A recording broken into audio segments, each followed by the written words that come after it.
Nah, ini juga kritiknya Diogenes pada masyarakat, pada orang-orang pinter, termasuk gurunya.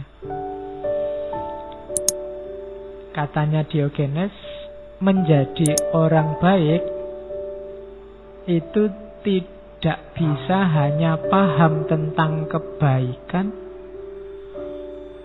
atau ngomong tentang kebaikan. Orang baik itu adalah orang yang mempraktekkan kebaikan yang dipahami dan diomongkannya. Tokoh-tokoh yang dilihat oleh Diogenes itu hampir semua cuma menang ngomong. Khususnya yang dikritik ini orang-orang sofis. Orang sofis ini dulu kita sudah bahas tentang sofisme. Orang-orang pinter cuma bayaran. Para filosof, orang-orang yang ngerti filsafat, hanya saja filsafatnya dipakai untuk mencari keuntungan untuk dirinya sendiri. Jadi maju tak gentar membela yang bayar. Itu kaum sofis. Siapa yang ngundang berani bayar berapa, ingin kebenaran versi apa, akan dikasih. Nah itu sofis. Yang itu dikritik hebat, baik oleh Sokrates apalagi oleh Diogenes. Wong gurunya saja yang tidak mempraktekkan yang diomongkan dikritik oleh Diogenes. Aristippus.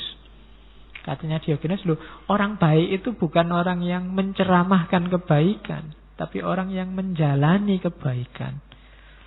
Meskipun masyarakat hari ini sering tertipu. Melihat orang ngomong, orang ceramah tentang kebaikan, terus dianggap orang ini mesti orang baik. Belum.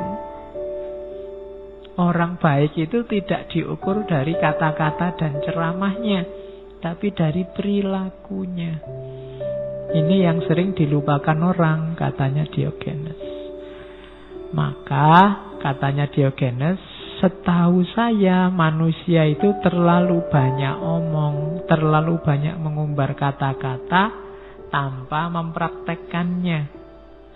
Kita menampilkan diri sebagai para penjaga moral yang hanya bisa mengajarkan hal-hal yang baik dan buruk tanpa mempraktekkannya dalam hidup.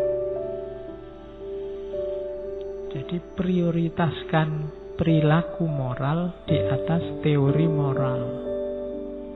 Jangan cuma ceramah, jangan cuma menasehati, tapi juga jalankanlah. Biar tidak kayak kritiknya kakaknya Ghazali pada Ghazali. Ghazali, kamu itu kayak batu asah. Kamu menajamkan orang lain, tapi kamu sendiri nggak tajam. Kenapa kamu nggak menjalankan yang kamu omongkan? Ceramah tentang tasawuf, ceramah tentang tirakat, ceramah tentang laku, ceramah tentang sholat malam, macam-macam. Dewe nggak pernah. Buat apa? Orang yang kamu ceramai sukses dekat sama Allah, tapi kamu sendiri macet. Itu yang bikin terus Ghazali kelimpungan, terus mengembara kurang lebih 12 tahun untuk menjalani laku. Nah itu beratus abad sebelumnya sudah disindir oleh Diogenes. Jadi orang yang menceramahkan kebaikan itu belum tentu orang baik. Karena ukurannya baik atau tidak orang yang menjalankan kebaikan. Maka Diogenes ajarannya tidak lewat buku, tidak lewat teori, tapi lewat hidupnya sendiri. Ketika dia mengajarkan orang hiduplah secara alamiah, itu dia sendiri hidup secara alamiah. Hidup jangan berambisi, dia juga tidak punya ambisi apa-apa. Itulah Diogenes. Ya sama kan kayak Nabi kita Rasulullah. Itu kalau ditanya akhlaknya seperti apa? Seperti Quran yang berjalan. Tidak usah capek-capek nyari tafsirnya. Gimana jadi muslim yang berakhlak? Sudahlah, tiru saja kehidupan Nabi. Seperti itulah yang diinginkan oleh Al-Quran. Oke, kita lanjutkan dawuhnya Diogenes.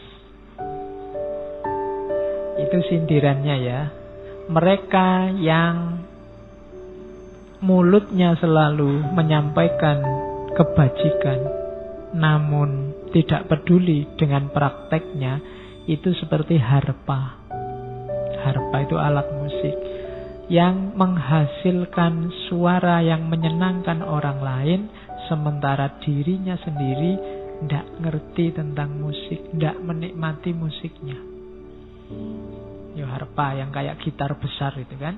Jadi kayak gitarnya sendiri yang keluar dari gitar itu suara yang indah, tapi gitarnya sendiri tidak menikmati yang lain, yang di luar dirinya. Maka siapapun penceramah, siapapun tukang ngomong, tukang dakwah yang baik-baik harusnya mempraktekkan. Kalau tidak, dia kayak alat musik. Kalau sindirannya Al-Quran, kaburo maktan. Jadi isone cuma ngomong tapi tidak bisa menjalankan.